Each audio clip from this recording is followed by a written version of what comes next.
Basically, young people care. You care. How can I develop that? Ay, don't reinvent yourself. We are what we are. Alam ko napapagayawan ka na. Gawin mo na yan, Hindi naman. Senator.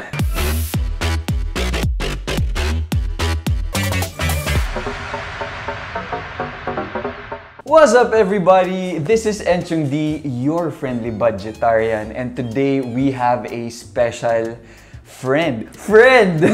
Pero special guest na I'm so happy kasi I'm really looking forward to personally meeting you and at the same time learning from someone that I admire personally. Please welcome Senator Risa Hontiveros. Good afternoon. Salamat! Magandang hapon rin sa inyo.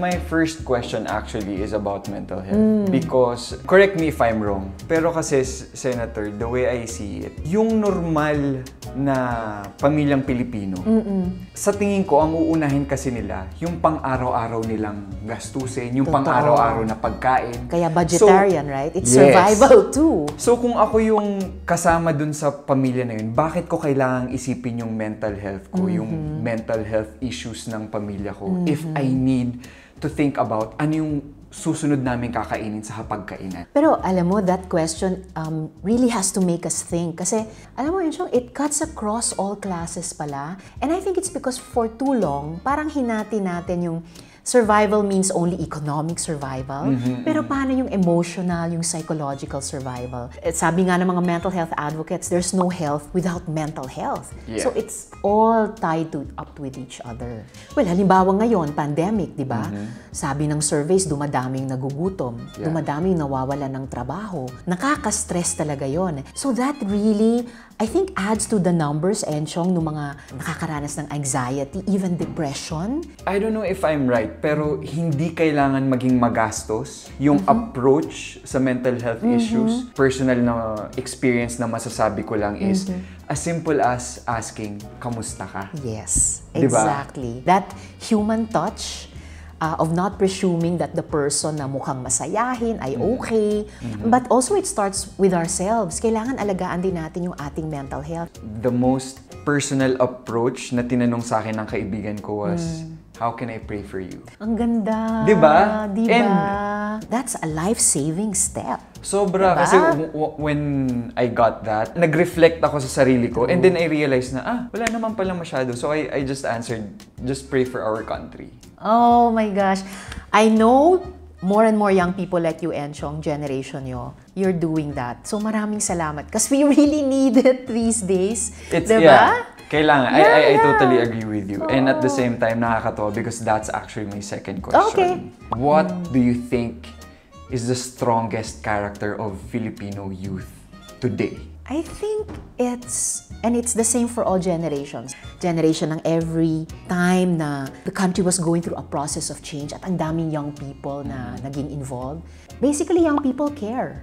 You care. There was a few years ago na nauso na yung mga critics would say, ay nako, mga millennials walang pakialam, di nila inaalam yung mga issue, di nila naintindihan, they don't care. I never swallowed that. Baka you just have a different way of appreciating it, a different way of expressing it. So, kailangan i-reconnect natin yung generations. Let's have that intergenerational dialogue of like, my generation, we also cared when we were young. Yes. And we have to believe and respect na you young people today, generation nyo, you do care. You're the one who give us hope. Talaga. That's so good to hear. Oh. Hindi ko naman gustong maging simplistic, pero palagay ko nasa DNA nating mga Pinoy. We Kasi just have to every fight. time, we just have to fight, Enchong. And in fighting over and over again, kumbaga since time immemorial, well, napatunayan naman natin na nag-survive tayo. And somehow, we learned lessons along the painful way na ini-equip tayo hanggang ngayon, pati you young people now, to understand the problems and the challenges of now and to use your unique strengths to bring us forward. Going to my third question. Okay. I'm curious, how do you deal with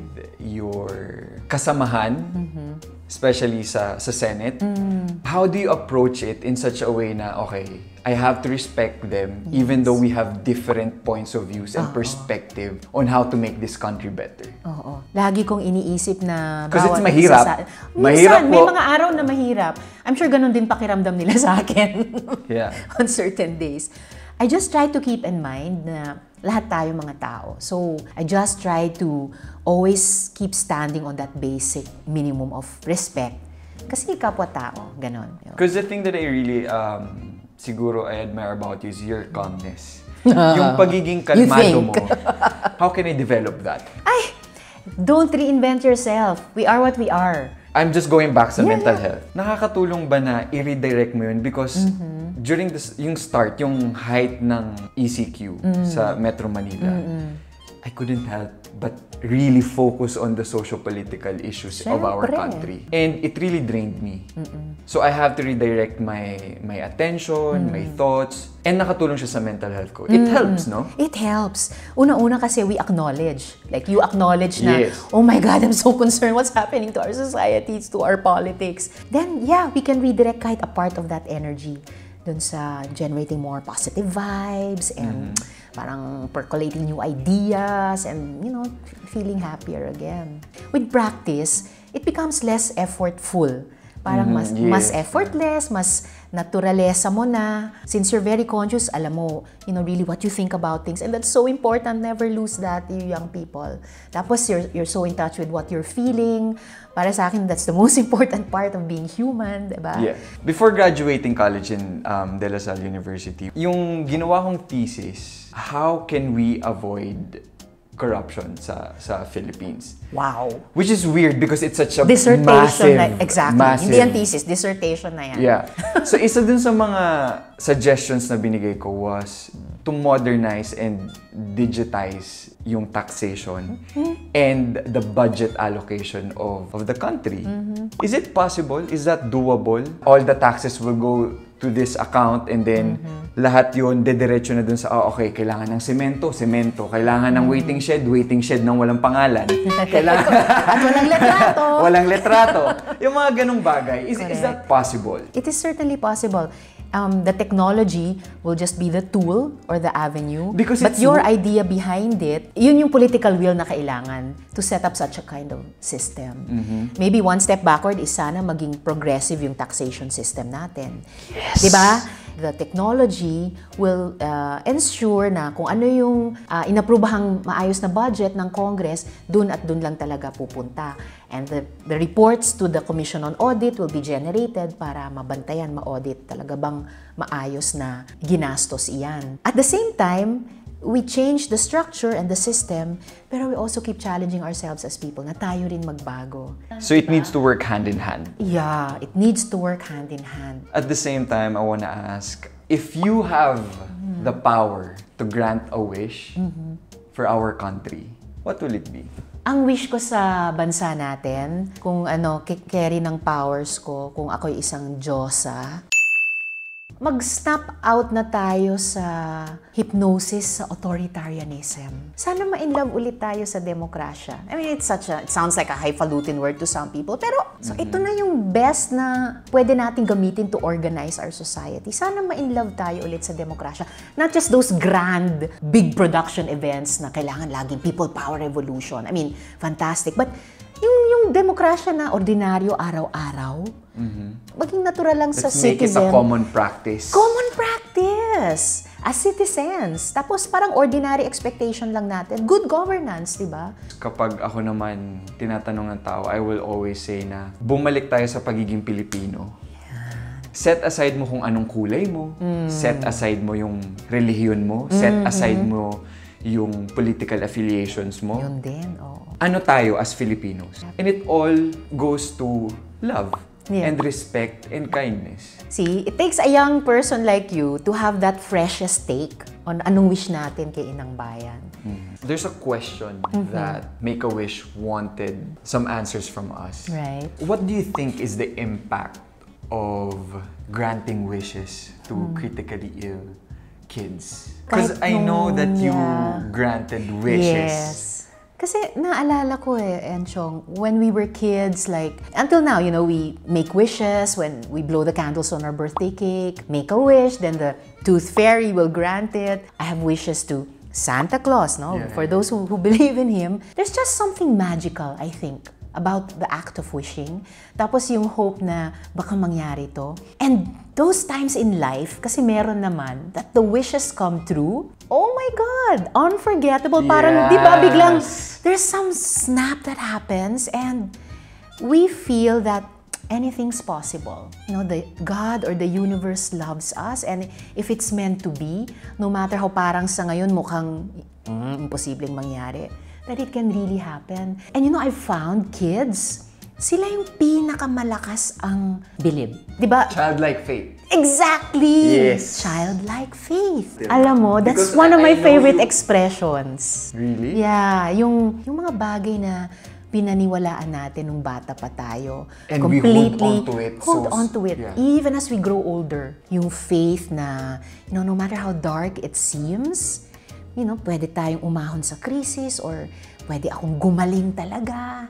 And you know, there's a psychological effect. I mean, we were talking also about mental health. Yeah. Na it's really a boost. It's like a happy hormone. It's like an endorphin when a wish is granted. Nadadagdagan yung store of hope natin. Ato, Senator, last but not the least, can you grant me a wish? Okay, ano? 2 wishes lang. Okay. Bigyan mo naman ako konting sample because I know you're such a good singer. Sample lang, kahit lang 2 lines lang. Anong favorite song mo? Do you like theater plays? I do. I love Wicked. musical theater. Nako, gustong-gusto ko yung ano, yung very poignant song at the end na, oh my God. Bigay mo na sa amin yan. Kantahin mo na yan. Two-word title siya. For good. Ano nga yung lyrics nun? Amin na yung lyrics. With those, like a comet pulled from orbit, like a ship on from its... Naku, papatayin ako ng creator ng ano. ng Wicked na mamali. Because I knew you, I have been changed for good. Oh my God, that's so good. Please don't kill me, creators of Wicked. First time ko ma-meet in person with first time live performance from Senator Hontiveros. But I have a last wish. Yes, I know. Ano yun? Napainom siya ng tubig. Kapag kumakanta, dapat naman marunong din konting sumayaw. Ay, naku, Diyos ko. Yun talaga hindi ko kaya. Mabilis lang to, Senator. Hindi talaga, Lord. Tuturuan na lang kita. Ay, Diyos, ikaw na lang Tuturuan sumayaw. kita. Exchange gift. Tayo lang tayo. Mabilis lang. Oh my God, ano to? Pakita natin sa youth na kayang-kaya natin to. Ganito lang siya. No. Tuturuan kita. Hindi. Kaya Nakakaiba. Hindi. Ganito lang yun. No! Ako sasayaw. Sige, ganun lang ako, ha? Okay. Sige, Okay, game.